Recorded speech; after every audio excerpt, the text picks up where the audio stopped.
بسم اللہ الرحمن الرحیم۔ السلام علیکم ورحمۃ اللہ وبرکاتہ۔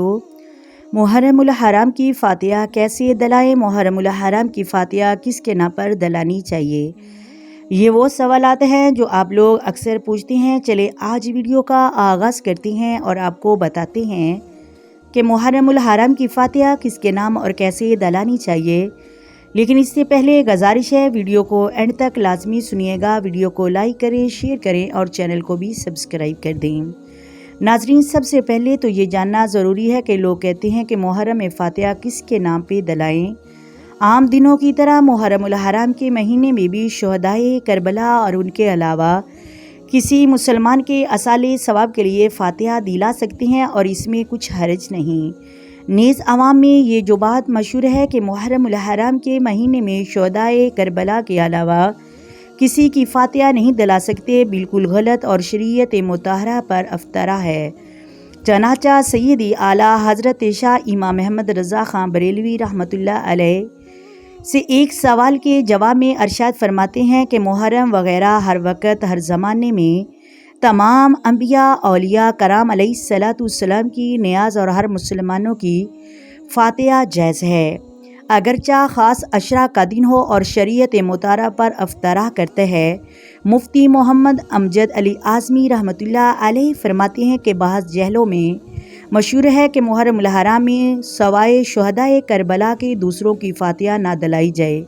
ان کا یہ خیال غلط ہے۔ جس طرح دوسرے دنوں میں سب کی فاتحہ ہو سکتی ہے، ان دنوں میں بھی ہو سکتی ہے۔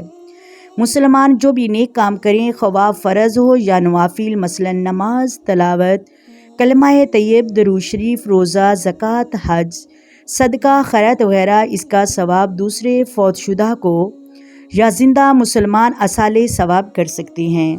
اصالِ ثواب کرنا واضح طور پر قرآن و حدیث سے ثابت ہے۔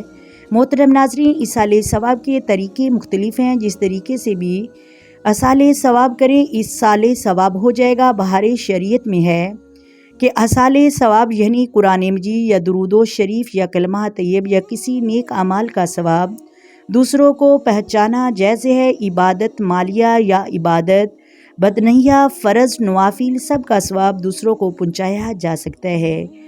زندہ کے اصالِ ثواب سے مردوں کو فائدہ ہوتا ہے۔ اس طرح محترم ناظرین، اگر ہم نے حضرت امام حسین کے نام کی یا کسی بھی نام کی سبیل لگائی یا پھر ہم نے گھر میں ختم دلا کر کوئی چیز بانٹ دی رشتہ داروں میں، اپنوں میں، ہمسایوں میں، تو وہ ہمارا اصالِ ثواب پہنچ جائے گا، کیونکہ اللہ تبارک و تعالیٰ کا فرمان ہے، آپ نے مردوں کے لیے مغفرت طلب کرو۔ قرآن پاک میں متعدد جگہ پر متعدد طریقے سے یعنی مختلف طریقوں سے اصالِ ثواب کرنے کا بیان آیا ہے۔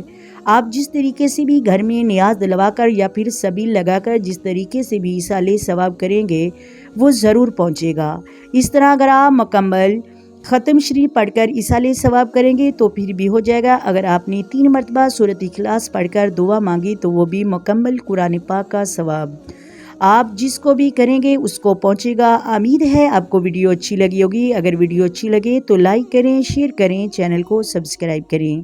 آئیں مل کر آقا دو عالم نور مجسم سرور کائنات حسن حسین کے نانو زہرا کے بابا احمد مجتبیٰ نبی مصطفیٰ کی ذات پر درود و سلام پڑھیں۔ الصلاۃ والسلام علیک یا سیدی یا رسول اللہ، الصلاۃ والسلام علیک یا سیدی یا حبیب اللہ، الصلاۃ والسلام علیک یا سیدی یا نبی اللہ وعلی آلک وصحبک یا سیدی یا محمد رسول اللہ۔ محترم ناظرین، اللہ حافظ۔